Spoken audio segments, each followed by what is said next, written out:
We're on? Yeah. Good morning, everyone, and welcome to this kind of ad hoc program. We appreciate your involvement, and we hope that this is helpful. Let me go through a couple of announcements first, and then we'll turn immediately to our first speaker. We're very short of time today, so we will have this very packed with information. As a reminder, for those who aren't presenting in the program, please mute your lines. And because we have a number of speakers coming in by video from elsewhere, we can't mute all the lines, so we ask you to do it at your end. We're going to cover today a variety of issues, from actual health matters to the impacts on employers and banks to the impacts on customers and the general economy. We have a lot of new information that is developing for all of us daily, and this won't end here. It will roll on out for some time. And, perhaps this is the new normal, the social distancing of people and the video connections for a lot of meetings. Our agenda today is from 9 o'clock till 9:15. David Kelly, the Chief Risk Officer at First Bank, will go through risk management and operational issues. From 9:15 to 9:30, Laura Woods from the Employers Council will go through impacts and recommendations for employers. From 9:30 to 9:45, Grace Nelson from Denver Health will go through all the health updates that we can get on the issue. From 9:45 to 9:50, Jennifer Waller from CBA's office will do a state government update. And then from 9:50 to 10 a.m., Jim Chesson, senior economist for the American Bankers Association, will talk about the potential economic impact.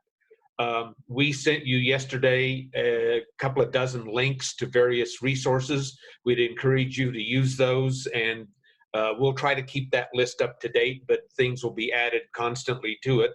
We solicit your feedback on other things that CBA can and should be doing to make your lives easier. So if you have suggestions for us, please email any of us here at CBA. So with that, let me remind you to mute your lines if you haven't already, and I will proceed to introduce our first speaker.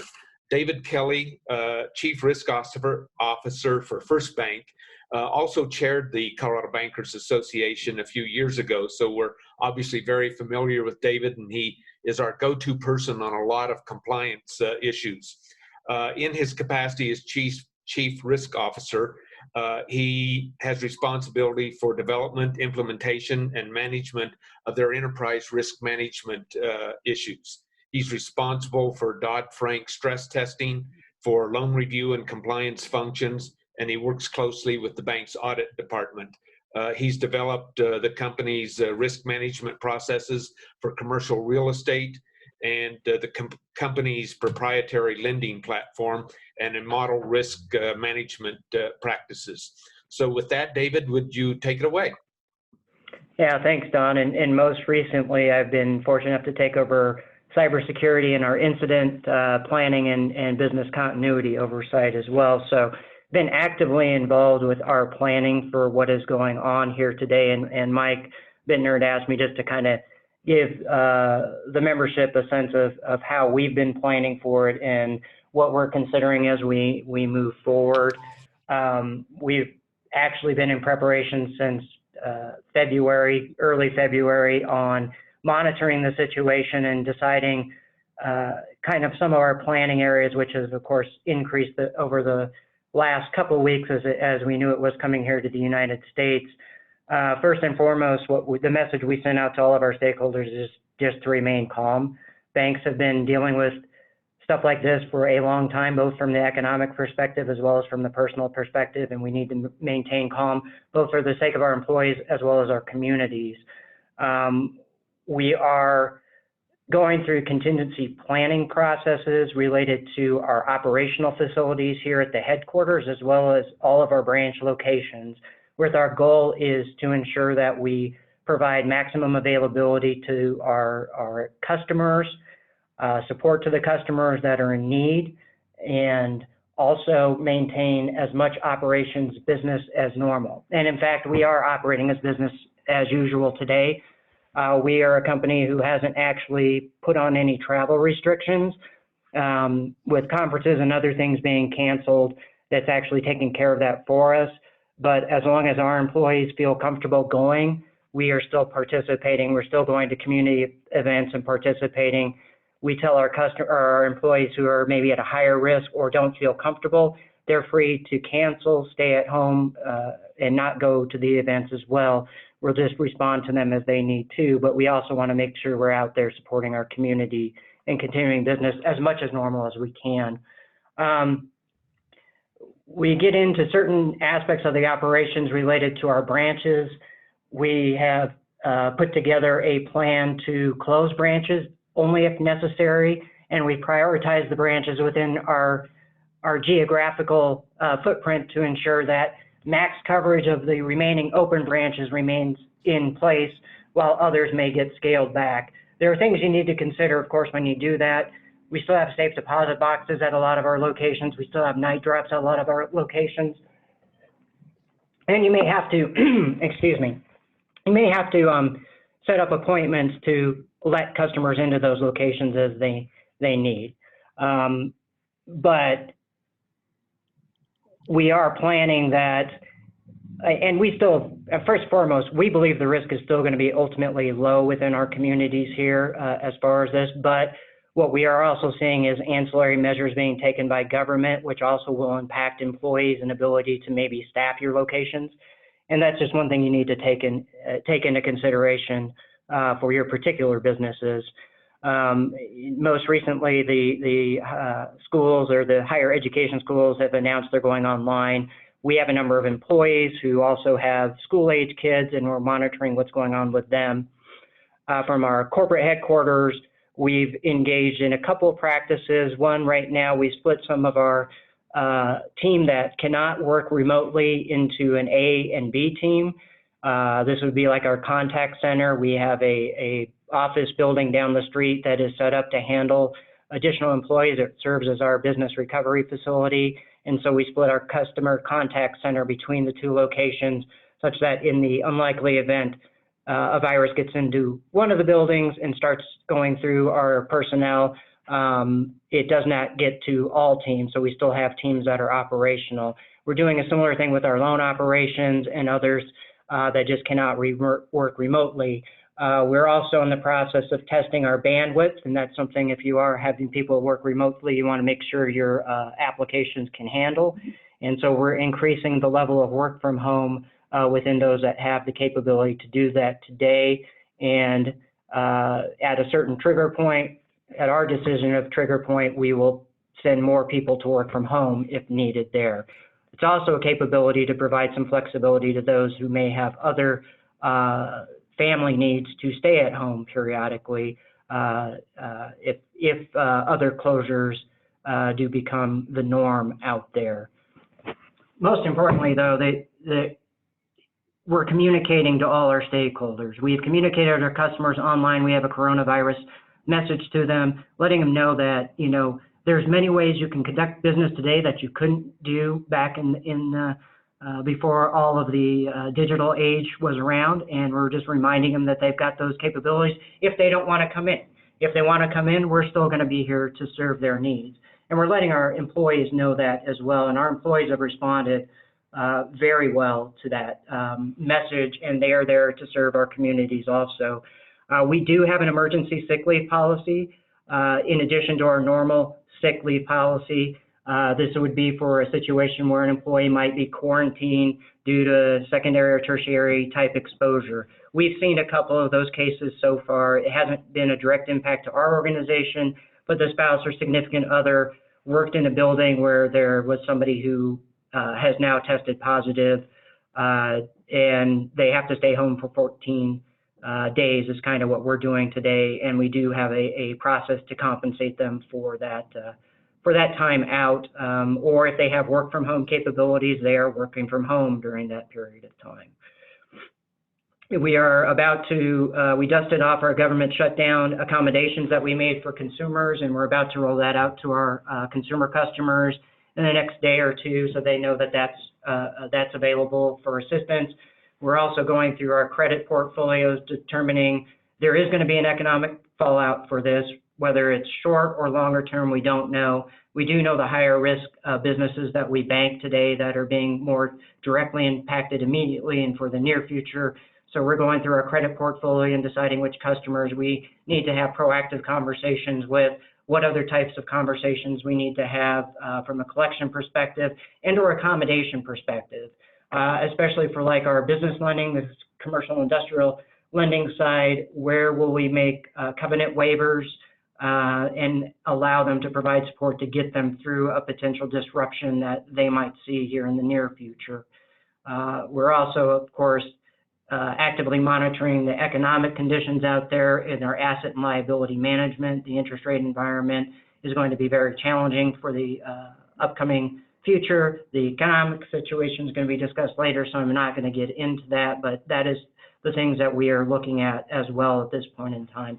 And finally, we also look at our vendors and our third-party risk management. We want to make sure that our critical vendors have appropriate plans in place and continue to provide the support and services that we need, but also that they're proactively communicating with us if they are coming on site to any of our properties. We're following a similar process that we do for our own employees. We're asking them to notify us in advance if they've been notified of any potential exposure, and if so, we're asking them not to bring those team members onto our property. Actually, we have our exam coming up next week with the Federal Reserve, and I've already had that conversation with them, and they're well aware of it.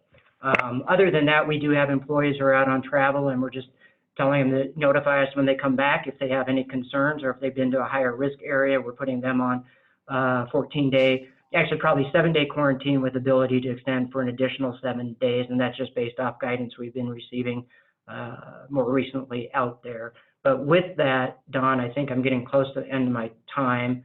I know I covered a lot of information. You did. You got a couple of minutes left if you want to take them. If not, we can move on to our next speaker. Now, I think that's about all I just wanted to cover at a high level of what we've done. And so I'm happy to just move on at this point. Okay, great. Thank you very much, David. That was a pretty comprehensive review of considerations that banks need to make. Next, we're going to move on to the impact on employers and recommendations for them. We have with us today Laura Woods, the Information Services Manager from Employers Council, which is obviously kind of the go-to resource in the Rocky Mountain region. Laura started at Employers Council in 2007. Her background includes creating and managing corporate training, recruiting, and human resources departments, including in banking. And so with that, Laura, would you take it away? Absolutely. And thanks everybody for having me here. I'm glad to be here and share what we have. So I tried to base this on sort of the calls that we're getting that people are worried about for their employees. We did recently publish sort of a catch-all publication on our hot topics, and that is available outside of the membership. So you can go to our website and get to our news articles without having to log into our website. So that is something that is available to everybody. So the first thing I wanted to talk about is sort of what HR can do. The first, and I want to echo the calm idea, is that employees are scared, and it's a 24-hour news cycle.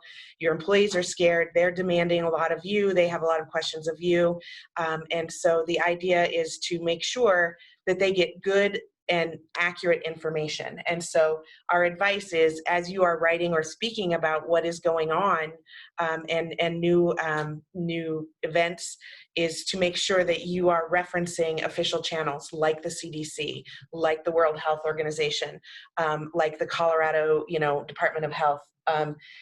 Use those as your information sources. Facebook memes are a lot of fun. Twitter is a lot of fun, but they're not good sources of information, and they really just feed the misinformation that's out there. And so I'm really encouraging employers to be as accurate and factual and compassionate as they can in their communications. Another thing that's already come up is the paid extra sick time. Governor Polis did announce as part of the state of emergency last night that certain industries are now required to pay 4 days of sick leave. I don't want to cause confusion. I'm going back to what I just said. I don't want to cause misinformation. Banking and retail are not one of those industries. So right now, the banking industry is not covered by this law. And if you wanted to participate, you certainly can. You can always be more generous than the requirements.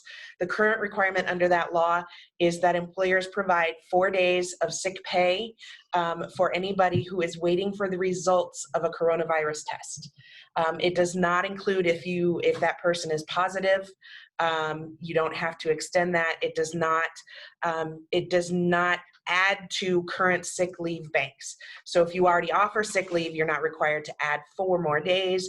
But again, as employers, you can make those decisions if you want to create an emergency sick leave bank for somebody who's quarantined or waiting for the results of a test. I think that is a kind thing to do. It gives employees a sense that they will be financially taken care of in this emergency. So that's something to think about.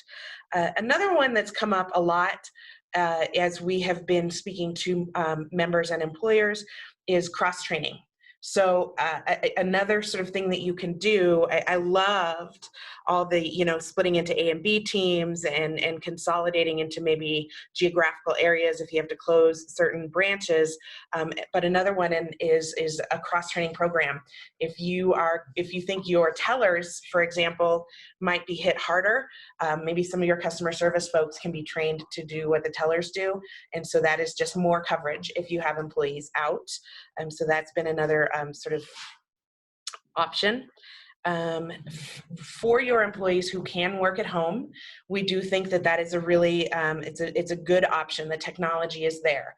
One of the issues that we've butted up against with our employers and our members is making sure that you are working with IT, that you have the capacity for your employees to work at home. So we even just did it at the council. We went to our IT group and said, hey, if we have to close down the building and all 200 of us are now working remotely, do we have the infrastructure? Do we have the capability to handle that? And so that is something that we've updated in the last week or so as well, is to just have the IT support for everybody working at home.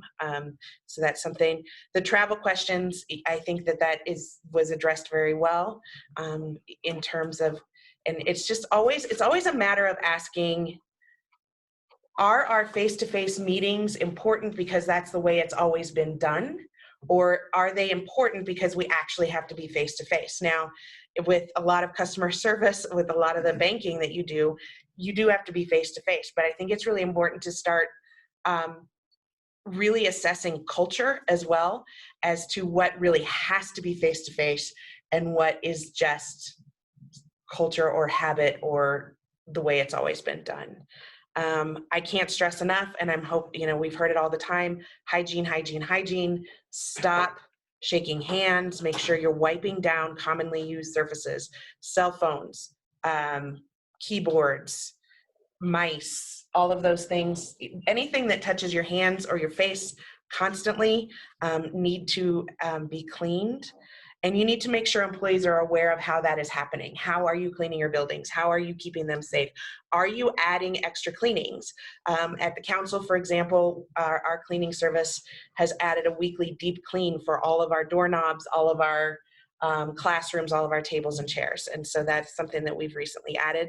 What can your cleaning service do? And do they have that capacity? Because I'm sure they're getting a lot of demands as well. Have a plan now for what to do if you have an employee test positive. This is not something you necessarily want to have to scramble for.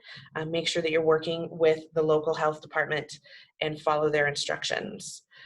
Another thing that we've been talking about is if you have policies for your employees that they need a doctor's note if they're out sick, or if they have forms that they need to fill out, or have forms that the doctors need to fill out, maybe be a little bit more relaxed on those.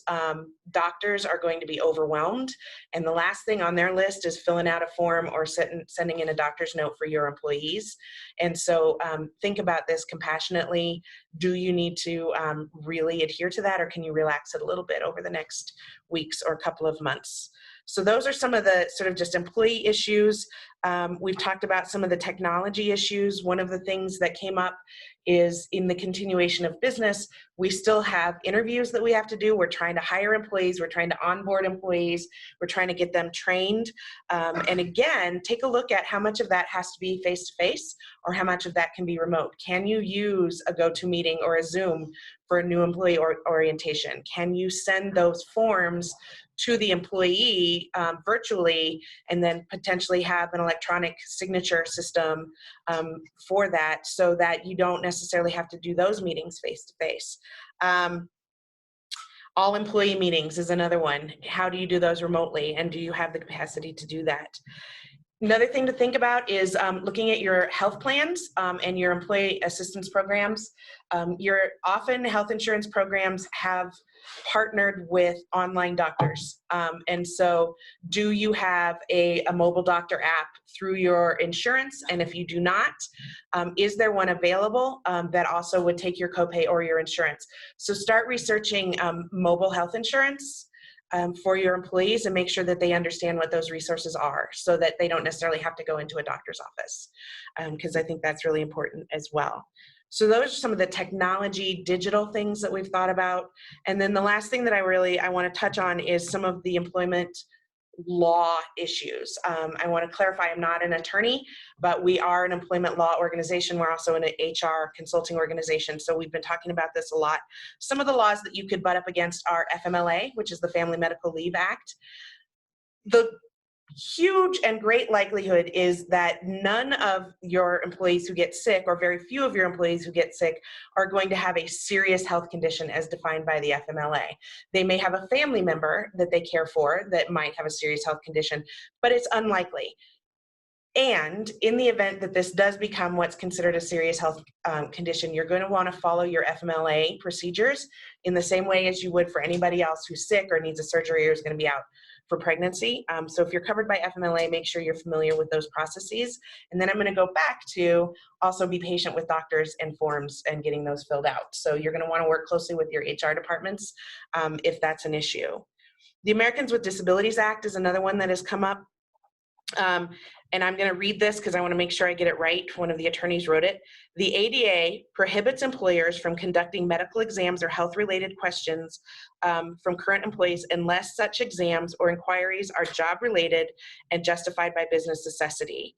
That definition, the job-related and business necessity, is if an employee's medical condition is interfering with their ability to perform essential job functions, or the employee's condition poses a direct threat to safety and health.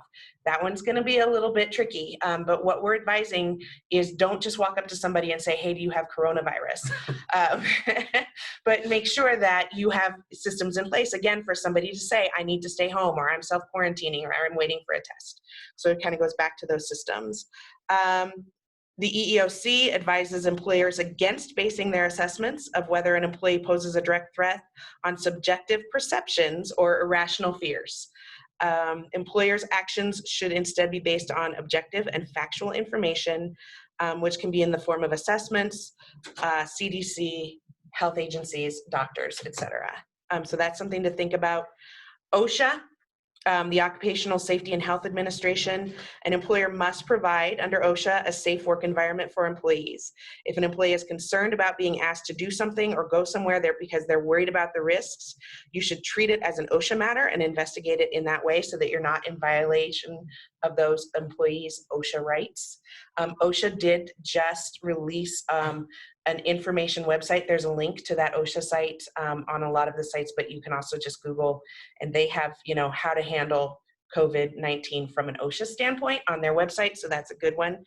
Workers' comp is another question that we've gotten. It's unlikely that contracting coronavirus would be a workers' comp claim. And we are encouraging employers to contact their workers' comp provider or check their plan documents to see what the provisions are around illness that's contracted at work. So workers' comp is another one that we've been talking about.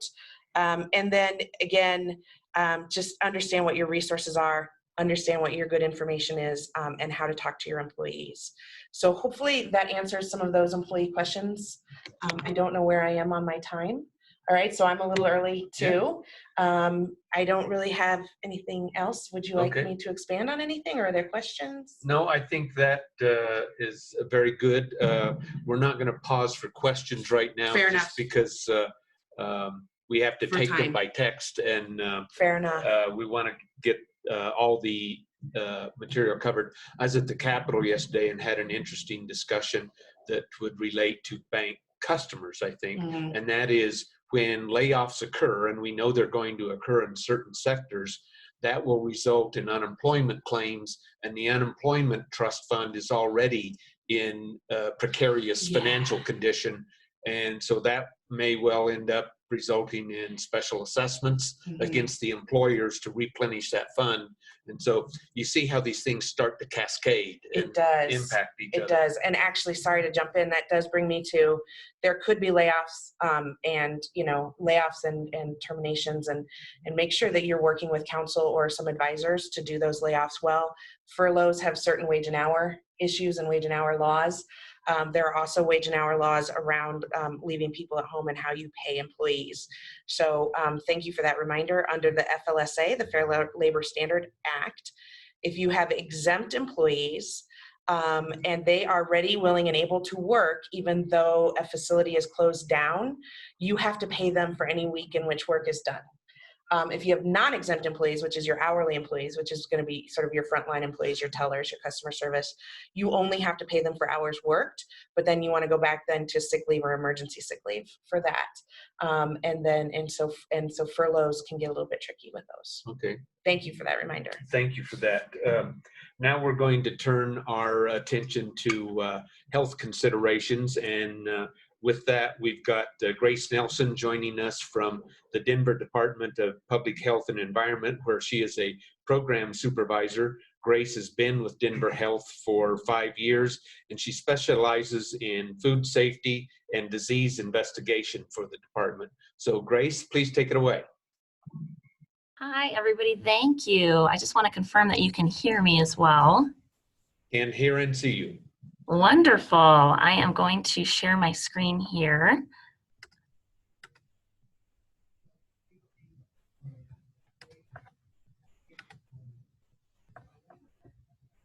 There we are. Well, thank you so much again for having me. I really appreciate being able to have the opportunity to speak with this group on behalf of our department and agency. We've been hard at work, kind of like David reiterated, well before a couple of weeks ago, well before we were declared a state of emergency. So we've been planning this, and I want to definitely reassure this group that you're in good hands with city emergency planners, particularly in the city and county of Denver, where I am employed, but also across the rest of the state. So today, my goals are, quite honestly, to reiterate a lot of the wonderful points that Laura and David already have mentioned, but to provide you kind of with some overview information about COVID-19. We've been getting a lot of questions from just general members of the public, as well as different sectors across the state, different business sectors, schools, long-term care facilities, a variety of facilities that are affected differently, certainly by an outbreak of this kind. So I'd like to provide some basic information, and much of which you've probably already encountered, hopefully researched, hopefully been able to find via your local channels, whether it be CDPHE, Colorado Department of Public Health and Environment's website, or your local health jurisdiction website as well. So I'd like to kick things off with kind of some big overviews. Sort of these are the big takeaways and kind of latest and greatest information that we want to ensure is shared with business sectors like you all. And again, just kind of beginning with some reassurance that, there's a lot going on, particularly in the media. There's big things happening, big decisions being made by entities outside of governmental agencies. And we want to rest assure our constituents that our planning and our guidance is based on the most current guidance. And we're working very closely on a daily basis with, again, the State Department of Health, other local health agencies, because certainly, COVID-19 does not stay within the Denver County and city borders. It expands to our metro area and throughout the state as well. Want to also reiterate, and I'll kind of bring this point up again later, that because guidance is changing so quickly, it's really important to make sure that you have the right avenues to get your information. I think Laura said this perfectly. You know, those Facebook memes, things that are on Twitter, they may be entertaining and give us a much needed laugh at times. But as far as the most accurate, up-to-date, current information, you want to make sure you're accessing those pieces of information through the best channels, through your local state health departments, through CDC and the WHO as well. David did a nice job touching on this, and I'll kind of drive home some initial points as well towards the end of my talk. But continuity of operation plans should be utilized and should be ramping up in the event of staff shortages. I think we covered that pretty clearly with things that are already in place or really great suggestions for this particular industry. We are anticipating that Denver and likely other areas of the state will see a decrease in tourism. Again, that's expected to impact many sectors. So just something that, you know, we want to make sure all of our constituents are aware of kind of the foresight that we're having in this area. The city of Denver is continuing to coordinate through its task force to ensure broad and proactive approaches are being taken to protect local economy. So we're working closely with the mayor, with the governor's office to identify those and implement those as they are appropriate and needed. And public health, where I am working in our department operations center with the city and county of Denver and the health department, you know, we are absolutely prioritizing public safety in all that we do.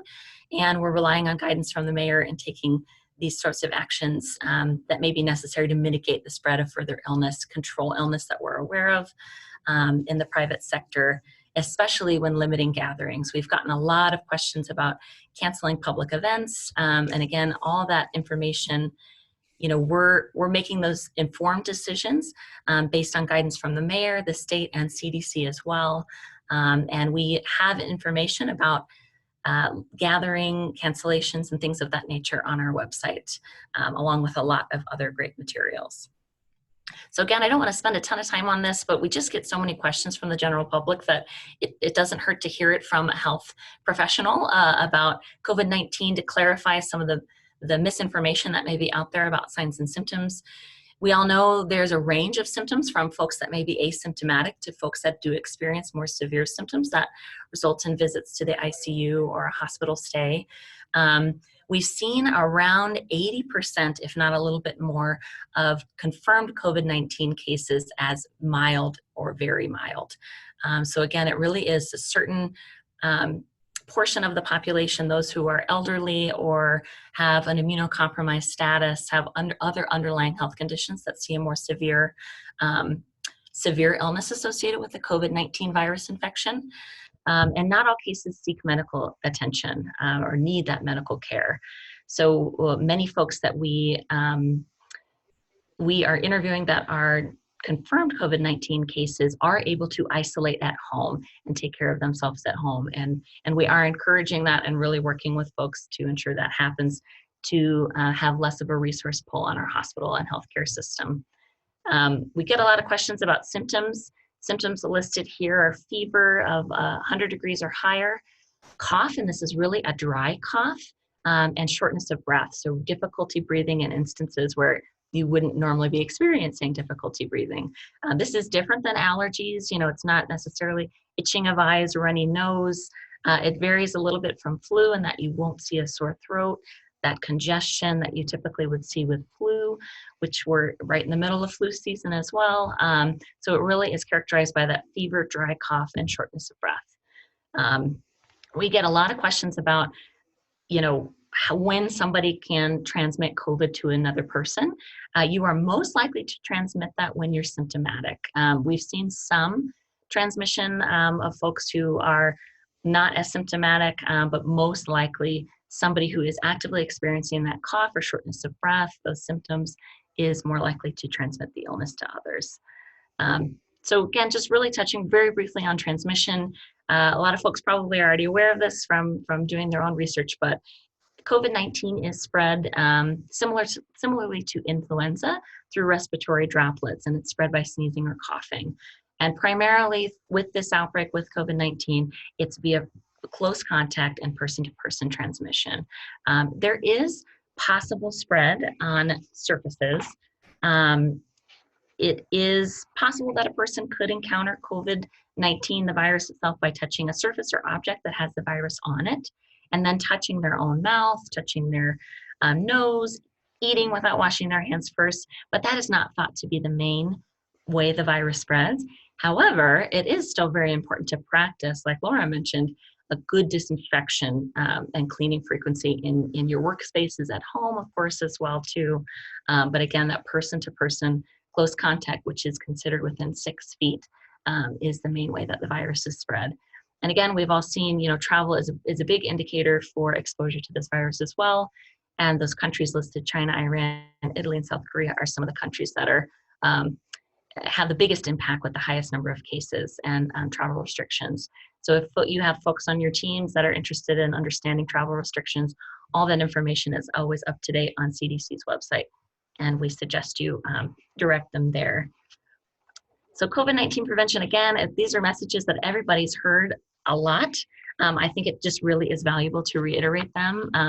And like Laura mentioned, really kind of build that culture within your teams to not have this kind of as a forethought later on, but build this into how they're interacting with their teammates, how they're interacting with members and other members of the public that they may come into contact as a part of their work. So hand washing is the number one way to prevent any sort of communicable illness, but certainly when we're thinking about a respiratory illness like this, a virus that we pass from person to person, hand washing is so critical.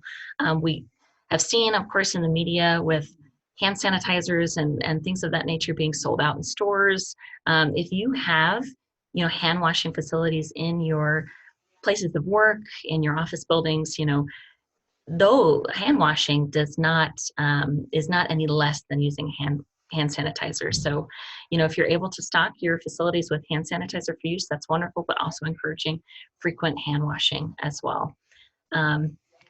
Again, avoid contact with people who are sick. Stay home when you're sick. This is very critical.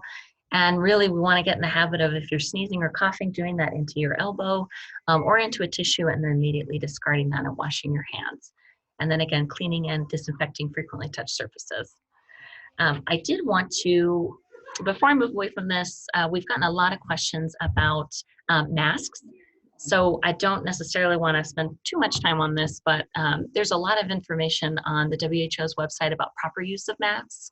It is not a recommendation from our department, from the state, from WHO or CDC for well people to be using masks, only if they are caring for somebody who is actively sick with COVID-19 or respiratory symptoms. So healthcare professionals are going to be using PPE of that nature.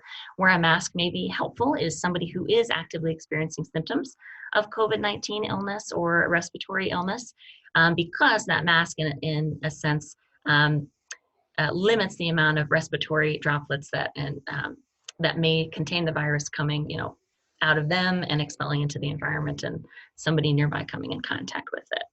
So I did wanted to mention that about masks because we get a lot of questions about that. Disinfection. So again, with sort of the hyper attention to cleaning, to hand sanitizer, to lack of supplies in grocery stores, we've gotten a lot of questions about, well, what, do I need to use a very strong disinfectant? Does a regular household cleaner work to eliminate something like COVID-19 from my keyboard, from my mouse, and my workstation? The good news is COVID-19 is a particular type of virus that is one of the more easier to kill in the environment. Many commonly used products have already been pre-approved by the EPA, and they've sent out a lengthy list of a more exhaustive list of products that is effective against COVID-19 in the environment. And many of those are those that you see on my slide here: Clorox disinfecting wipes, Purell, Lysol, a lot of those big cleaning supply companies, big names that you see. The benefit of these products is that they're pre-mixed and they can be picked up and ready to be used by business owners, the public, health professionals. But you do want to make sure whatever you're using in accordance with the label of the manufacturer. And I will be sending out some additional links and resources after this to be shared, which will include some information about disinfectants. So you can take a look at what may be available for use already by your staff. So this is a kind of big slide that I'll spend some time on. But again, I think I'm just going to be really reiterating a lot of the points that Laura and David drove home. So particularly in our group with the Department Operations Center at the city level, we are focused primarily on community mitigation strategies. We have a team that is working with confirmed COVID-19 cases and close contacts of those cases. So if there were to be somebody in your office space who is confirmed, there would be a process where we would identify who those close contacts would be and work on quarantining those folks if appropriate. But in the meantime, there are other really important mitigation strategies that we take as a health department and work with other sectors to take to really help slow transmission of the virus in our communities. And community mitigation is really a set of actions that persons, organizations, communities can take to help slow, again, the spread of a respiratory virus like COVID-19. And really the goal for using these mitigation strategies is to slow transmission, but also in particular to protect those who are most vulnerable or at increased risk for severe illness. So again, those older adults or persons of any age that may have underlying health conditions. So I want to just kind of categorize some of the main community mitigation strategies, particularly in the workplace, that would apply to this group and your teams back in your organizations. The first bullet point I have here is stay updated and informed. So I kind of touched on this earlier, that we want to make sure you know where to find local information and local trends on COVID-19.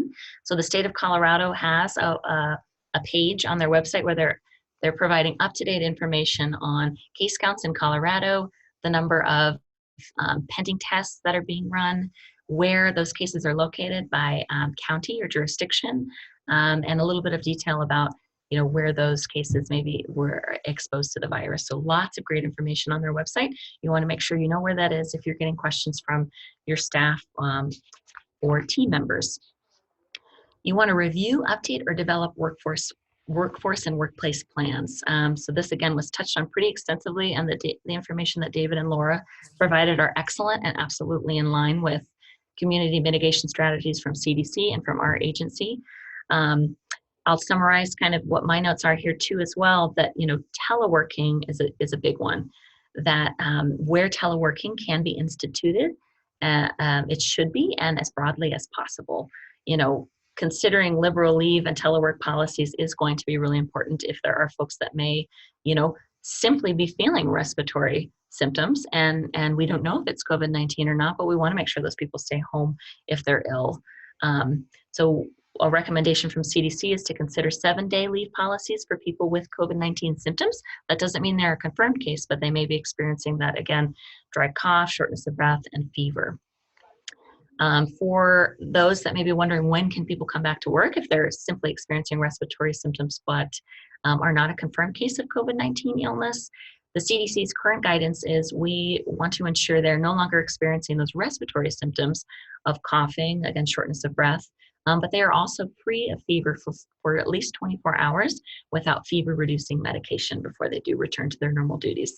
So thinking about if you already have an employee illness policy, like Laura mentioned, where you require a doctor's note, our healthcare providers are going to be very busy during these times and may not be able to provide that type of note for staff. So coming up with another way for staff to communicate with you when they're feeling better and make sure that it meets your guidance for them to return safely to work. Again, consider alternate team approaches for work schedules. We talked about team A and B. I think those ideas are fantastic. And again, encourage employees to stay home when they're sick. You may consider regular health checks. But again, I think making sure you're in accordance with ADA rules on what you're asking. I could share with you for transparency, those of us that are working in the Department Operations Center, we are measuring our temperature on a daily basis to make sure anybody with fever does not come in because we don't want to compromise the staff that are doing this important work every day as well. And also thinking about flexible leave policies for staff who may need to stay home due to school or childcare dismissals. If those happen, that will put a strain on folks, that parents or guardians that may need to be home with their children if no one else is available. The third bullet point there, thinking about the physical environment and hand hygiene supplies. We want to ensure hand hygiene supplies are available in the building and be cleaning and disinfecting those frequently touched surfaces often. Those include, doorknobs, keyboards, light switches, those types of things, and using the cleaning supplies that are fairly available with the list that I will provide after this call. And then this is probably a big one too. So implementing social distancing measures where feasible. So thinking about employee social distancing, if there's a possibility to stagger work schedules to increase physical space between workers at the work site, and trying to decrease social contacts in the workplace. So if you can transfer some of your typical in-person meetings to web-based platforms like this, where it is appropriate and applicable, those are great measures to implement. Limiting large work gatherings like after work functions or large staff meetings, and limiting non-essential work travel. As far as interactions with members that may be coming into your organizations or banks, one thing we've talked about is consider kind of changing or modifying your queuing process. It sounds like, I definitely echo David's comment that banking has become so much more easier to do right here on your cell phone. So really encouraging that with your members to what business they need to do, if they can do that on the phone, more so than coming into the physical building. We want to encourage that as much as possible. But for those that do need to come in, consider changing that queuing process. So limiting the amount of time that staff are in close contact with customers. So if they approach a teller station to, submit a request, and then perhaps they're asked to step back until that request has been fulfilled, instead of kind of standing there and, answering any other questions or interacting in that way. Maybe changing, your line process to better separate folks that are waiting for services, things of that nature we're promoting as well with businesses in this sector. And again, use and promote those online transactions with your members, and promote tap and pay payment options to limit the handling of cash, things like that. So again, that's the extent of the material that I wanted to review. A lot of it is just echoing those great practices that have already been highlighted here today. And I think just leaving everyone with a note that, your local health department, the State Health Department of Colorado, we're here as a resource to support you in building these continuity of operation plans. The CDC has some really excellent materials that they just released on their website as well. So please leverage your local resources, and leverage the materials that are already available to you to create great plans to protect your staff and keep them informed and healthy. So thank you. Great. Thank you, Grace. That was very informative, and we appreciate your time and all the resources you provided. Before we get to our next presenter, Jennifer Waller from here at CBA, I just wanted to draw your attention to one of the links that we sent out yesterday, which is a bank pandemic planning policy that has been developed by Compliance Alliance, an affiliate of CBA, and we've provided that free to you. It's a template that you can modify for your own bank's policy on the pandemic, which you may not have had a policy on prior to this. But now we're going to get an update on state government and what it is doing, and that's coming from CBA President Jennifer Waller, who is out of the office right now, but is joining us by video. So take it away, Jen. Thank you. So in many ways at the Capitol, it's business as usual with a few exceptions. We have the 3 actions that have been taken by the governor over the last few days. One, requiring insurance companies to pay for COVID-19 tests. Then you have the state of emergency that was declared. 19 states have declared a state of emergency. The one in Colorado is for 30 days only. And then you have the mandatory paid sick leave for certain sectors that was already discussed. Currently, the governor is not doing any bill signing ceremonies. Those have all been canceled. And the Senate is requesting that you don't send cards in. And what I mean by that, as a lobbyist or individual, you go to the Capitol, you hand the sergeant at arms your business card, and they pass it on to the senator. The senator comes out off of the floor of the Senate to speak with you. They're suspending that or strongly discouraging you from doing that. The sign in front of the Senate is encouraging everyone to lobby by other means, texting, phone calls, emails, sending your documents instead of person-to-person lobbying.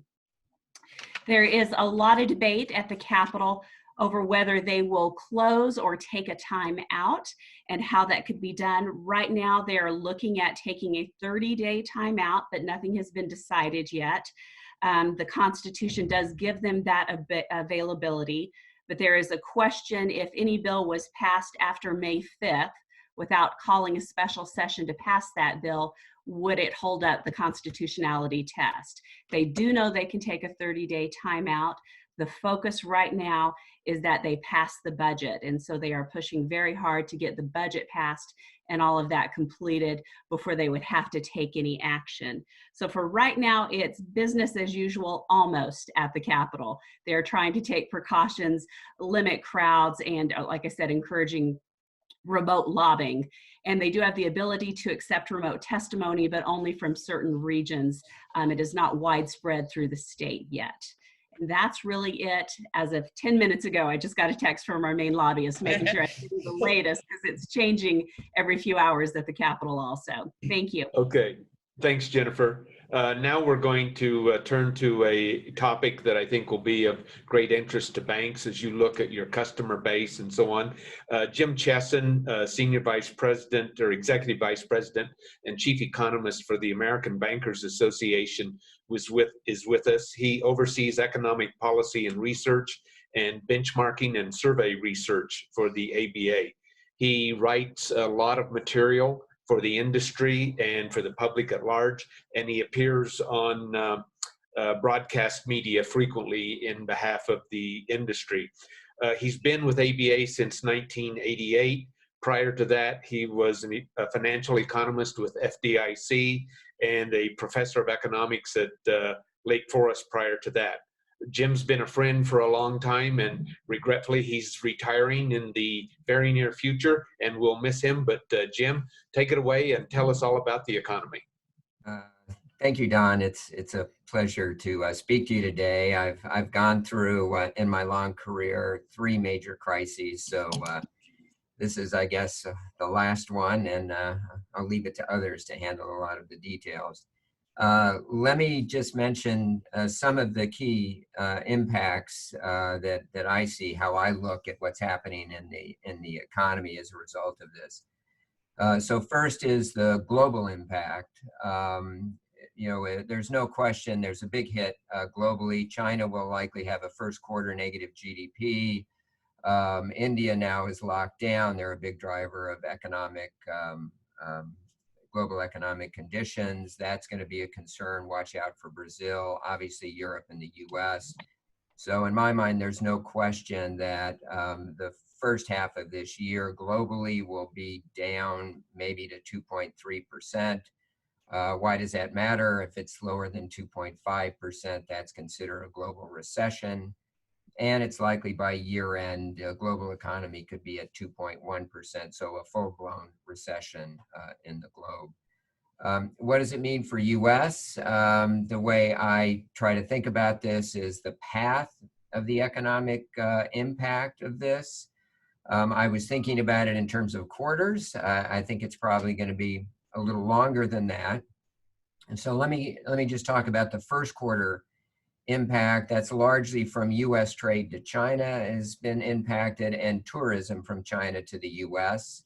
That's the first impact, really. That's going to be a first quarter thing. Some of the supply chain issues probably will take a little more time as businesses had some inventory to continue their production. Phase 2, which I had been thinking about, would be the second quarter. I think it may be longer than that. That's where you move from really the initial constraints and impacts to 2 things. One, the supply chain problems start to kick in as there are no inventories. Given the closing of a lot of the borders, it would be hard for businesses to restart or find new suppliers for many of their products. So I think that's going to take longer to resolve itself. So you have supply chain issues, which is twofold. One is intermediate products to final goods. The second is just products that end up on retail stores. I think both of those will be affected. That's likely to knock off a full percentage point off of GDP growth itself. The second big thing is the consumer demand will be affected on this as consumers stop going to restaurants, certainly not traveling, the kinds of things that they would normally do. Consumers are coming into this with very strong balance sheets. That's a good thing, but there will be layoffs and certainly dislocation of certain workers. So the second phase is really a combination of supply chain issues as well as consumer demand issues. The third phase, which I had thought might be a third quarter, but I think it may be, again, longer than this, is really the consumer demand continues to really hit its peak. The supply chain, I was hopeful that that would start to regain some momentum. It may be as China starts to free up some of its products that it is shipping out.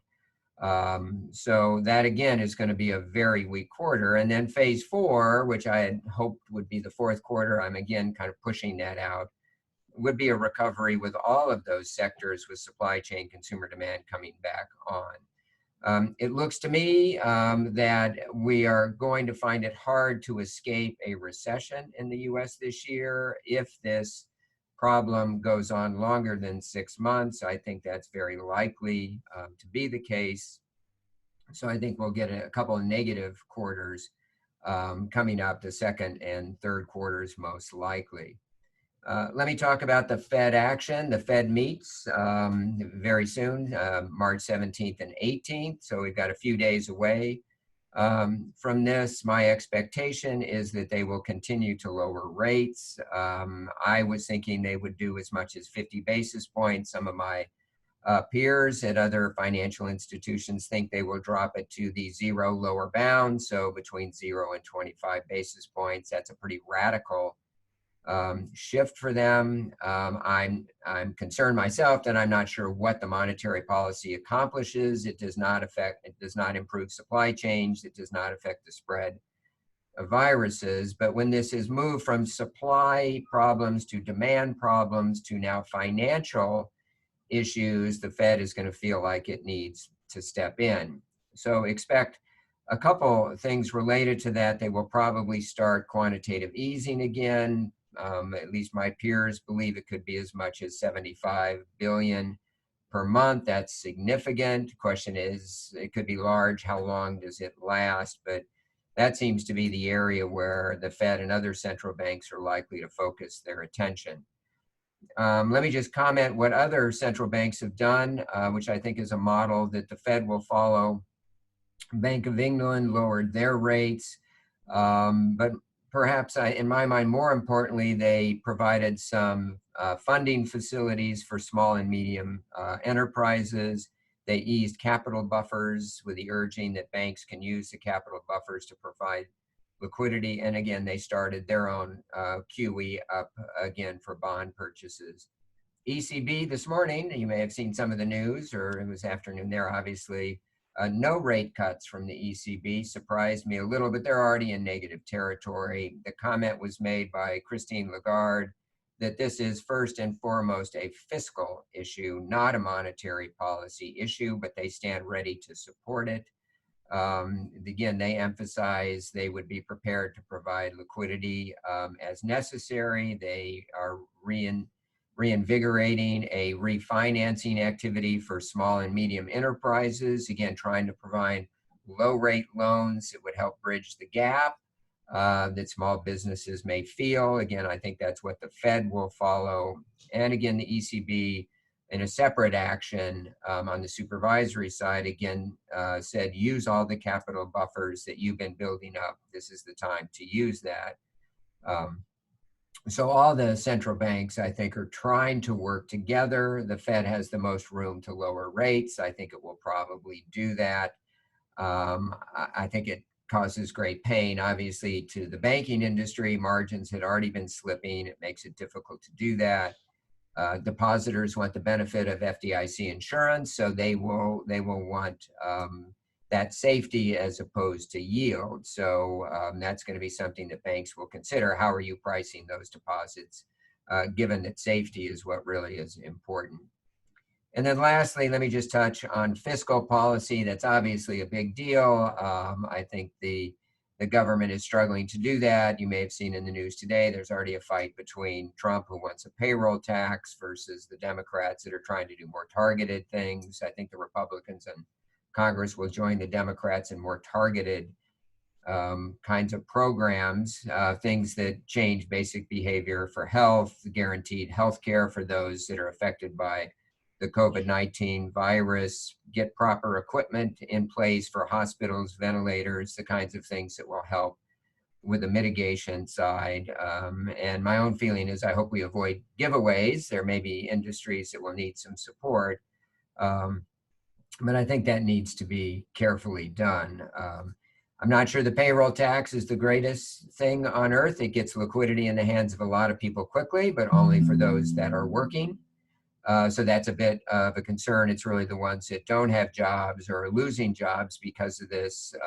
Those in the gig economy, leisure and hospitality will be particularly hurt. Those are the kinds of people that the fiscal policy actually can do a lot of good. So as Don knows, usually I have slides in my presentation. There are really no slides to capture the changes here. And as Don knows, I always end my slideshow with a picture of puppies because it makes everybody smile, but there's not enough puppies really that I can make everybody smile. So Don, that's my 10-minute view of what's going to happen in the economy. I wish it were better, but sadly it just is not.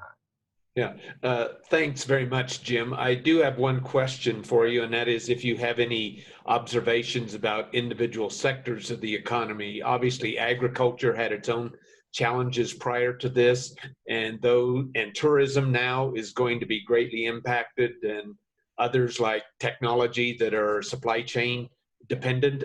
Any other observations about sectors of the economy? Well, I think you've hit on a number of them. Leisure and hospitality is really going to get creamed. The total employment for leisure and hospitality is about 13% of all jobs in the U.S.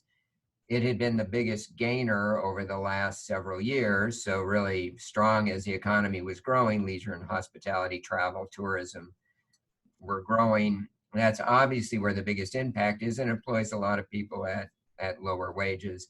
Airlines are getting killed here. That's a real problem, obviously. And again, the ban with flights is going to add to that misery. And then on top of that, one I think I didn't mention is the energy sector is really creating problems. The fight with Saudi Arabia and Russia is not helping at all. The president was today saying this will be a big boon to U.S. consumers with low oil prices.